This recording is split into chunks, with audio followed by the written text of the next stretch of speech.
جی ایک واقعہ سنا یہ ہے کہ حضرت عمر نے کو دروازہ زور سے کھولا جس سے بی بی فاطمہ کو چوٹ پہنچی. یہ بھی اکرم بھائی بات بڑی مشہور اور کتابوں میں لوگوں نے لکھ دی، جس سے ہمارے شیعہ دوست جو ان کے دل زخمی ہیں وہ کہتے ہیں یار جس نے یہ کام کیا کہ دروازہ گرایا، حضرت فاطمہ تو زہرا زخمی ہوئی، ان کا بچہ ساکت ہو گیا، وہ ان کے بازو پر بھی چوٹ لگی، پھر وہ شہید ہو گئی.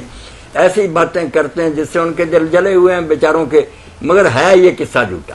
صحیح بالکل شیعہ کتابیں میں نے کھنگالی سنی بھی، جو بیان کرنے والے سارے چیک کیے، ان کے راوی ہیں جھوٹے اور غلط بیان. بالکل انہوں نے امت میں فساد ڈالا ہے، ایسی آگ وہ لگا گئے کہ اب بجھ نہیں سکتی.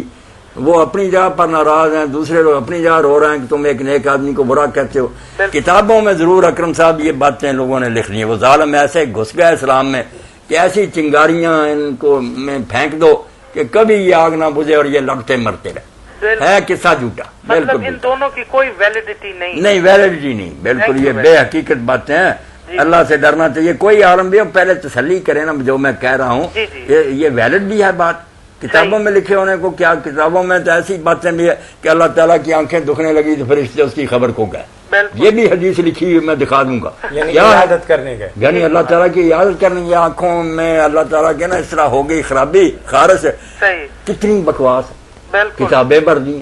ایک حدیث پاک اکرم یہ بھی لکھ لی کہ میرے بعد کوئی نبی نہیں الا انشاءاللہ. ہاں اگر اللہ نے چاہا تو ہو بھی سکتا. وہ ہمارے یہ کیا قادیانی دوست پکڑے لیے پھرتے ہیں کہ تم لا نبی پادی پڑھتے آگے نہیں کہ اگر اللہ نے چاہا تو ہو بھی سکتا.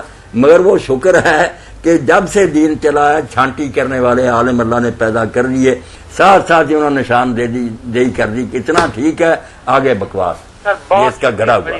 چلیں بہت شکریہ.